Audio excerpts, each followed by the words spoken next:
The heavy oak doors of the courtroom creaked open. Jack Thompson stepped inside, his steps slow, deliberate, as if carrying a weight far heavier than his own. By his side, limping but resolute, was Rex, the dog who had once saved his life. The room, once buzzing with murmurs and shuffling papers, fell into a stunned silence. Lawyers, reporters, even the judge paused, their gazes locked onto the unusual pair. A soldier and a dog on trial? It made no sense. Jack's uniform was long gone, replaced by a simple jacket, but his posture screamed discipline. His face, however, told another story. A story of sleepless nights, of battles fought beyond the battlefield. Rex, once a proud and powerful military service dog, now bore the weight of time. His fur was patchy, his once sharp eyes clouded with age. He didn't have much time left. Jack swallowed hard as he faced the judge. He had rehearsed what to say 1,000 times, yet standing there, with Rex by his side, the words caught in his throat. His voice, hoarse yet unwavering, finally broke the silence. "Your Honor, I'm not asking for favors, I'm asking for time. Time to say goodbye to the one who never left my side. Please, don't take that away from me." Gasps rippled through the room. Even the judge shifted in his seat. This wasn't just another case. This was something different. The courtroom walls faded, replaced by the scorching sands of Afghanistan. The air smelled of sweat, gunpowder, and fear. Jack could still hear the distant echoes of explosions, the sharp crack of gunfire, the pounding of his own heart against his ribs. But in the midst of chaos there was one constant, Rex. Jack remembered their first meeting like it was yesterday. A younger version of himself had stood in a military training yard, watching as a powerful, dark-furred Belgian Malinois was led toward him. The drill sergeant's voice had been gruff. "Meet your new partner, soldier. He'll watch your six. Don't let him down." Jack had scoffed then, thinking it was just a dog. He had no idea. Days turned into weeks, weeks into years. Side by side, Jack and Rex had navigated minefields, ambushes, the worst hell war had to offer. Rex had a way of sensing danger before it struck, saving Jack and his unit more times than he could count. And when the unthinkable happened, when an explosion tore through their convoy, sending Jack flying, it was Rex who found him first. Jack had been fading in and out of consciousness, blood pooling around him, his breath shallow. But through the haze he had felt a familiar warmth press against his hand. Rex. Barking, nudging, refusing to leave. Jack could barely move, but he remembered whispering, "Go, buddy. Save yourself." But Rex had stayed. Because that's what best friends do. And now, standing in this courtroom, Jack clenched his fists. How could they say Rex wasn't his? After everything, after all the battles they had survived, how could they rip them apart now? Jack's fingers curled into fists as he stood in that courtroom, the weight of betrayal pressing against his chest. Rex wasn't just a dog. He was family. He had saved Jack's life, had dragged him out of hell, had stood beside him in the darkest moments. But when the war ended, when Jack was sent home with scars that weren't just on his skin, but etched into his soul, Rex wasn't sent home with him. Jack had fought, pleaded, signed every form, filed every request. "You can adopt him," they had told him at first, but then the message changed. "Rex is government property." Those words had cut deeper than shrapnel. Government property? After all they had been through, after all Rex had done? Jack had felt the ground shift beneath him. They weren't taking a weapon away from him. They were taking his best friend. And then the final blow. Rex had been sold.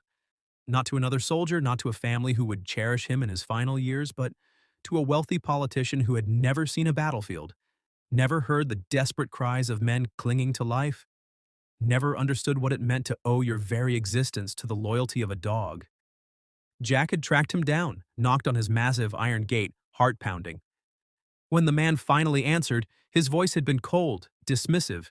"He's just a dog. Move on." Move on? How do you move on from a brother in arms? How do you forget the one who never forgot you? Jack's jaw clenched in the courtroom.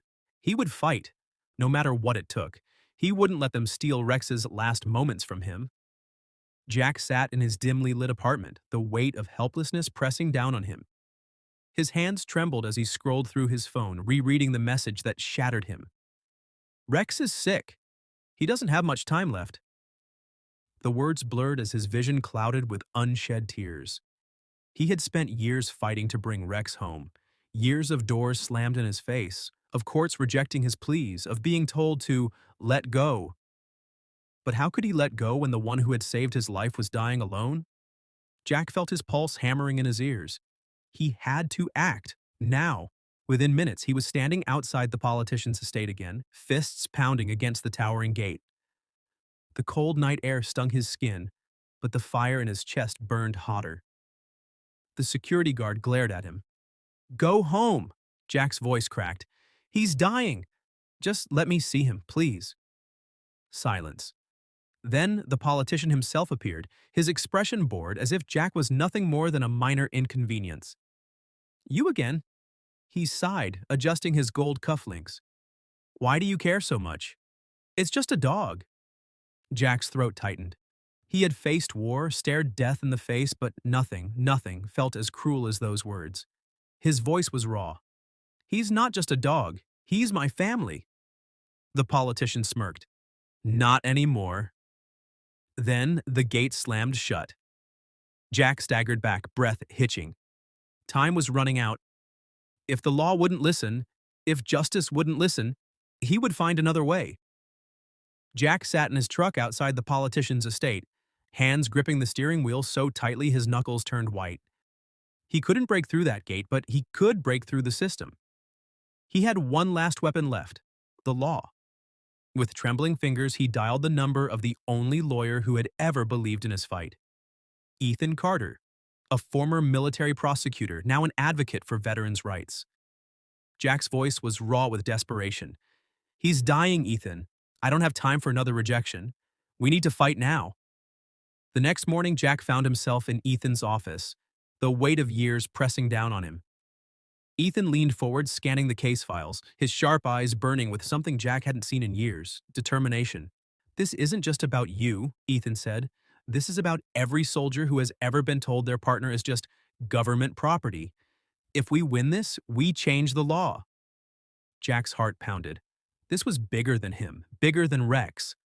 The lawsuit was filed within hours, a retired soldier's right to reunite with his service dog. The media caught wind, and suddenly, Jack's story was everywhere. News channels ran headlines. "Veteran denied final goodbye with dying service dog, and ex-soldier battles wealthy politician for war hero's life." The pressure mounted. The politician, now backed into a corner, refused to give in. But Jack wasn't backing down either. He had fought wars before. This was just another battlefield. As Jack walked into the packed courtroom, he felt the weight of every soldier, every service dog, every bond that had ever been torn apart. This wasn't just a fight for Rex anymore. This was a fight for justice. The courtroom was packed. Reporters scribbled furiously, cameras flashed, and the air buzzed with whispers. Jack sat at the plaintiff's table, his heart pounding like war drums. Across from him, the politician leaned back in his chair, oozing confidence as if this was nothing more than a game. The judge entered, and the room fell silent. Jack's throat was dry, his palms clammy. This was it. Ethan stood first, his voice steady but edged with fire. "Your Honor, this case is not about money. It's not about ownership. It's about loyalty. Jack Thompson and Rex are more than soldier and service dog. They are family. And yet, after years of sacrifice, my client has been denied the right to say goodbye." The politician's lawyer scoffed, standing up with a smirk. "With all due respect, Your Honor, we're talking about an animal. The law is clear. Rex is government property. He was legally acquired. There's nothing more to discuss." Jack clenched his fists. Nothing more to discuss? He stood, his voice breaking but strong. "Your Honor, do you know how many times this animal saved my life?" He turned, locking eyes with the judge. "He pulled me from burning wreckage. He sensed ambushes before they happened. When I was bleeding out in the dirt, Rex didn't leave my side." His voice wavered, but he forced himself to continue. "He's dying. I'm not asking for ownership. I'm asking for a chance to say goodbye." The room was utterly still. Even the judge seemed to hesitate. Finally, he sighed. I need time to review this case. Jack's stomach dropped. Time? Rex didn't have time. Jack stormed out of the courtroom, his chest heaving. I need time to review this case. The judge's words echoed in his skull like a death sentence. Rex didn't have time. The courtroom was silent. The judge exhaled sharply, then a nod. Jack's breath caught. It was happening. As he sprinted out of the courthouse, one thought consumed him. Would he make it in time? Jack's truck tore through the streets, tires screeching as he raced against time. His hands gripped the wheel so tightly his knuckles turned white. Please, just hold on. His heart pounded, fear curling around his ribs like a vice. By the time he reached the politician's estate, the iron gates were already open. The media had swarmed outside, flashing cameras, shouting questions, but Jack didn't stop. Nothing else mattered now. A butler led him through the vast mansion, his polished shoes clicking against the cold marble floors. Jack barely heard him. Every second felt like an eternity. And then he saw him. Rex lay curled up on a plush dog bed, his once powerful body frail, his breathing labored. Jack's chest tightened.